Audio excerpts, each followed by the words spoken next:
We're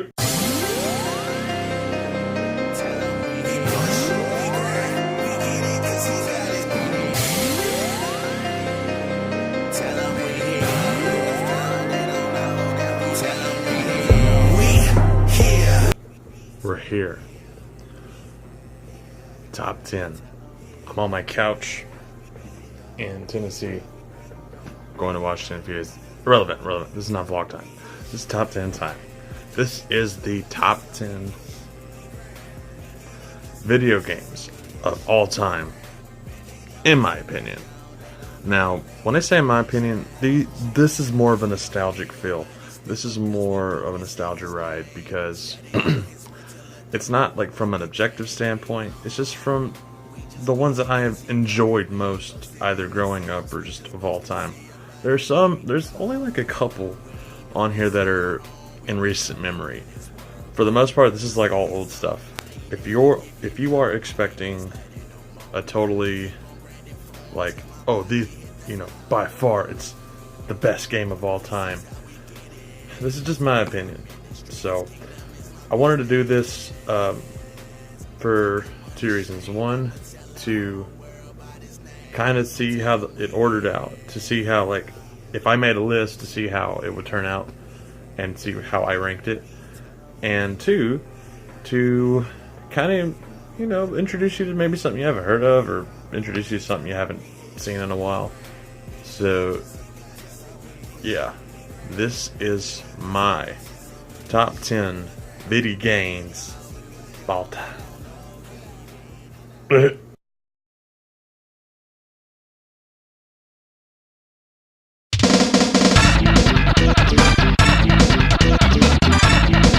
I find it so peculiar that most of the top 10s or game reviews that I've seen of this game have been so mediocre, because I really enjoyed this game growing up. Run Saber was one of my go-tos, predominantly because it was a big multiplayer game. I would play it with my sister, and of course I always had to be the dude, because the dude was strong, and I was like, I gotta be a strong dude, blah blah blah blah blah. And so Run Saber was a really fun time, and I think I enjoyed it more because it was one of those things, I got to do with my sister. But in this game, you got this little saber, and you hit people with it, and you jump around, and you're kind of like a little thing, like Sonic. I don't know. It's pretty crazy, but like, just from the beginning, like, you're really thrust into the action with these saw blades coming at you, these weird alien dudes coming at you. I'm not entirely sure of the premise of the game, but from what I've gathered, like, an alien dude, aliens are invading, you gotta stop the aliens. I'm really not entirely sure, but all I knew was action. Action is happening. Action is happening right now, and you gotta stop the aliens, you gotta stop the evil with your trusty dusty saber. And so, like, as you travel through this level, you come across some weird objects.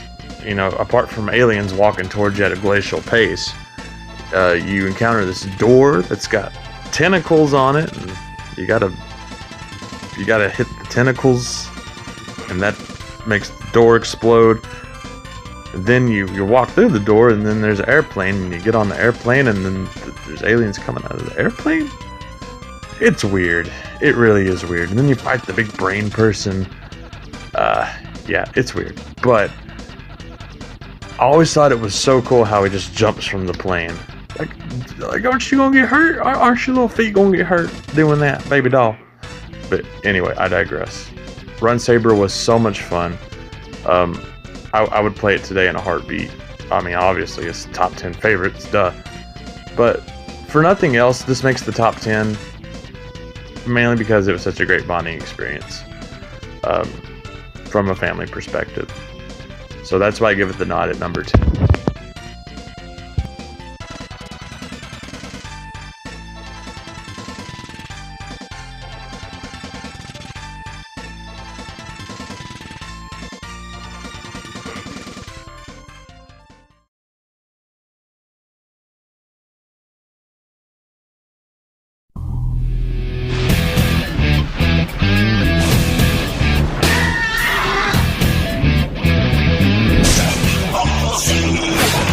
I absolutely loved Xenoverse. In fact, I couldn't like believe how good it was. I pre-ordered it, like, and it was not like $60 like a normal game would be. So I was like, well, if nothing else, I haven't watched DBZ in a while. I was crazy about Dragon Ball Z growing up. I loved it. I remember staying up late on a school night one night, waiting to see if they beat Cell. And thankfully they did. But yeah, I was crazy about it. And, you know, just, I grew up and it lost its luster. And so I got this game, you know, just to see if there was any, because I had a lot of fun with it. I played the Budokai games and all that kind of stuff. But Xenoverse, oh my goodness, this game. The focal point is you create your character from a number of races. You got your Frieza race, you got your Namekian race, you got your Buu race, your human race, your Saiyan race. I personally went with the Frieza race because I thought it was the coolest. Even though, like, I felt limited in that way because I felt like the best way to power up was with the Saiyans. But the gameplay blew me away. I find it odd that it seems like the only way I can have fun with the game is if I find it hard to beat. And so, in other words, I like a good challenge. And this challenged me. I found myself so mad at times, stuck, and just found it near impossible to beat certain areas, especially like at levels I was at. So, and once you got over these levels, like, it felt so liberating, so free. The story of this game is you are on time patrol with Trunks, and you have to stop the evildoers who are trying to change time and history in order for them, or in favor for them. And you go back in time and go through all the canon stuff, and like they take over and try to change it, yada yada. But no spoilers for those who haven't seen it, but it's amazing. I definitely recommend it. I haven't played Xenoverse 2 yet, but Xenoverse 1 is definitely a great game.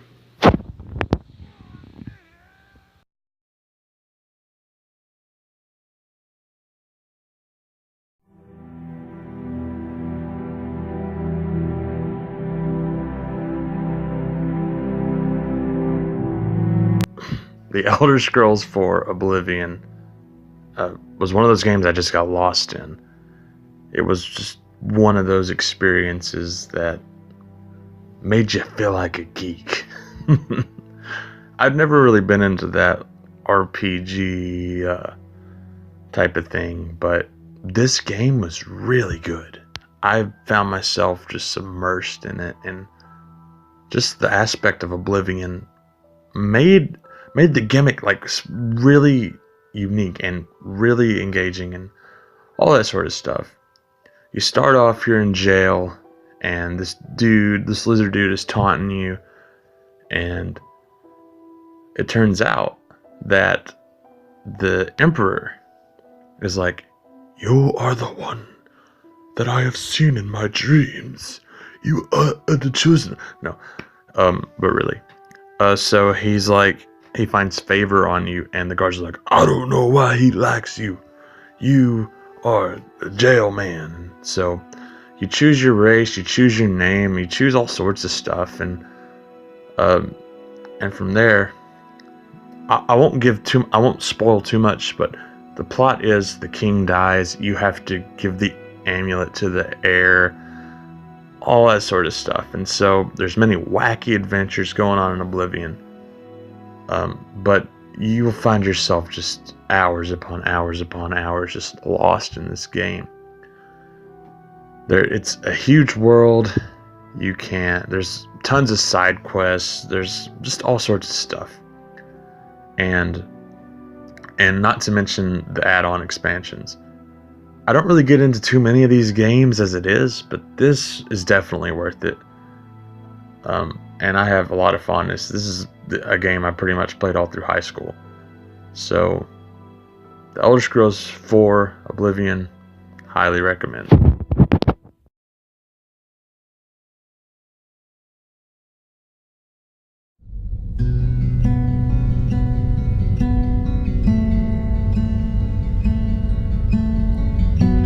Oh my goodness.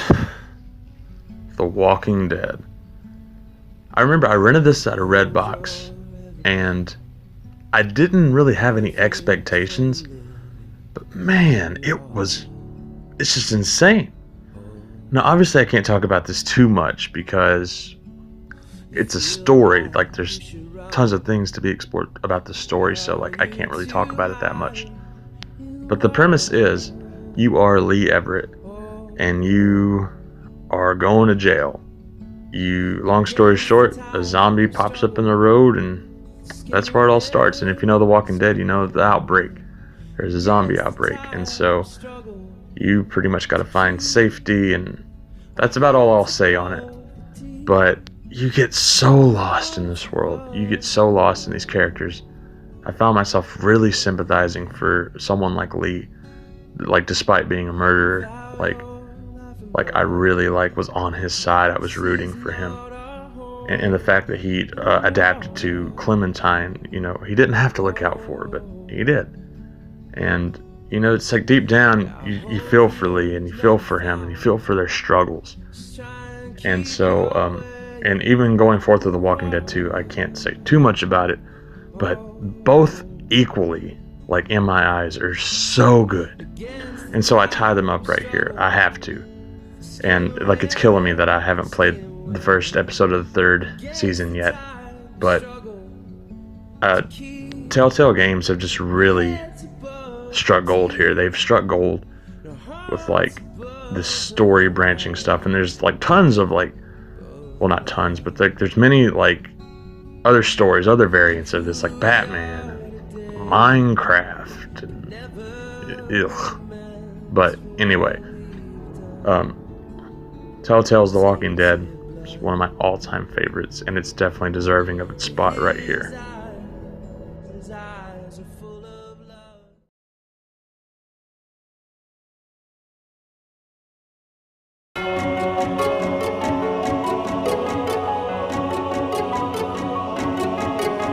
This may seem like a silly entry when you consider I just put Oblivion and The Walking Dead on the list. And it may seem silly, but hear me out. I've spent countless hours in Madden. If you know me, you know I love football so much, and I think football is the greatest sport in the world. And naturally, I spent so many hours in Madden. I had Madden 07 for the original Xbox, and there was a time when I put I don't know how many hours it was, but I made an original 32 team franchise mode where it was all original teams. I didn't go into the player part of that because that would have taken me way too long.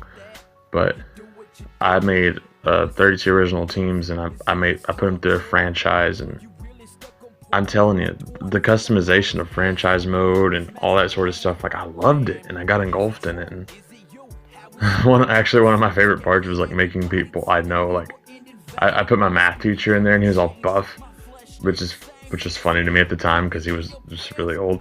And yeah, he was like running back, and so yeah, I loved it. I loved the little radio feature to talk about how well your team was doing in the career mode, and I love getting to the Super Bowl. Like, I love that. I love I love like breaking records and breaking stats. That was like my number one thing.